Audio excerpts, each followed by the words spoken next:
السلام عليكم ورحمة الله وبركاته. هنتكلم النهاردة عن مباراة كلاسيكو، مباراة ديربي، مباراة قمة كبيرة جدا جدا جدا في دوري نايل، الدوري المصري هذا الموسم، في الجولة 18 بين فرقتين يعتبروا هما الأول والتاني في ترتيب الدوري، بيراميدز والزمالك. مباراة مصيرية، مباراة مهمة جدا للفرقتين. كل فريق هيبقى عايز يفوز، كل فريق عايز يتصدر الدوري. المباراة النهاردة إن شاء الله الساعة 9:30 بتوقيت القاهرة على ملعب الدفاع الجوي، ملعب نادي بيراميدز. المباراة هي مباراة نادي بيراميدز، مباراة قوية وصعبة جدا على الفرقتين. لو بصينا على ترتيب الدوري، الترتيب مشتعل جدا جدا جدا في الصدارة. أول 4 فرق زمالك، بيراميدز، أهلي، سيراميكا كليوباترا، الأربع فرق معاهم 37 نقطة، باستثناء بس إن الأهلي لعب 18 ماتش، سيراميكا لعب 19 ماتش، لكن الزمالك وبيراميدز لاعبين الاتنين 17 مباراة. الزمالك النهاردة عنده فرصة إن هو لو نقدر بإذن الله نفوز هنتصدر البطولة بفرق 3 نقط عن بيراميدز وعن الأهلي، وهيبقى دفعة معنوية و3 نقط مهمين جدا جدا جدا في مشوار الفريق بإذن الله لتحقيق لقب الدوري، أو على الأقل تحقيق المركز الثاني للمشاركة إن شاء الله الموسم الجاي في دوري أبطال أفريقيا اللي احنا غايبين عنه بقالنا 3 مواسم.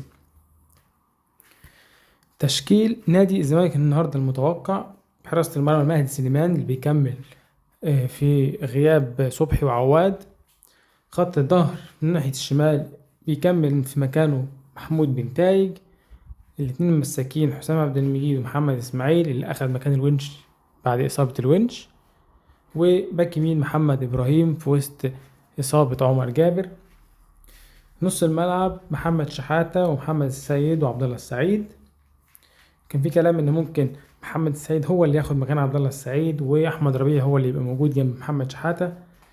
ممكن كده وممكن كده على حسب ما اعتمد جمال النهارده هيقرر ايه.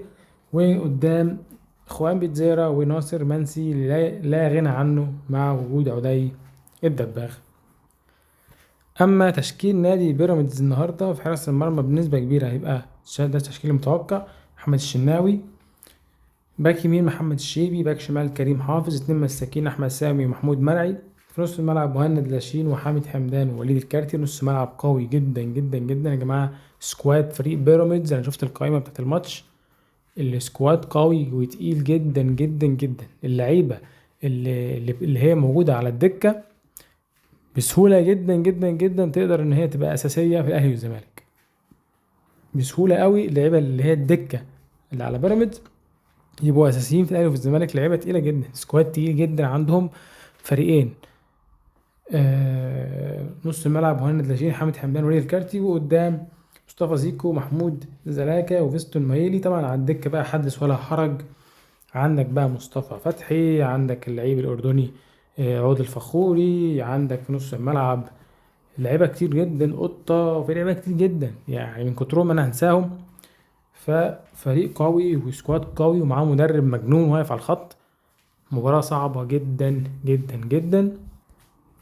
فكل التوفيق لنادي الزمالك النهاردة، كل التوفيق لكابتن معتمد جمال ان هو يقدر يكمل سلسلة الانتصارات اللي في الدوري. ويعني لو الماتش كان صعب جدا ومش وده الطبيعي، ده المتوقع ان الماتش مش هيبقى سهل.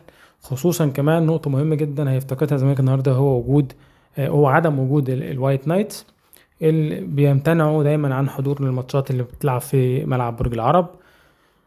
جمهور الزمالك هيبقى حاضر ان شاء الله، ان شاء الله يقدر يعوض رابطة الوايت نايتس بالتشجيع والدعم والحماس. اتمنى من كل قلبي ان احنا لو ما قدرناش نكسب النهارده ونخطف الفوز، لان لو خطفنا الفوز هيبقى بصعوبة، مش هيبقى بسهولة جدا، لان فريق بيراميدز فريق قوي. فلو ما قدرناش ان احنا نفوز على الاقل ما نخسرش ونحقق التعادل اللي هيبقى مرضي للجماهير الزمالك، ان انت بتلاعب فريق هو بطل افريقيا وفريق قوي جدا. فاتمنى لو ما قدرناش نكسب، لو ما قدرتش تكسب ما تخسرش، لو ما قدرتش تكسب ما تخسرش، عشان بيراميدز ما يهربش ويبعد عنك ب3 نقط والماتشات اللي جايه كلها هتبقى صعبه جدا ومهمه جدا. فاتمنى لو ما كسبناش نتعادل، وهتبقى النتيجه مرضيه جدا جدا جدا، وهنحافظ بيها على صداره الدوري.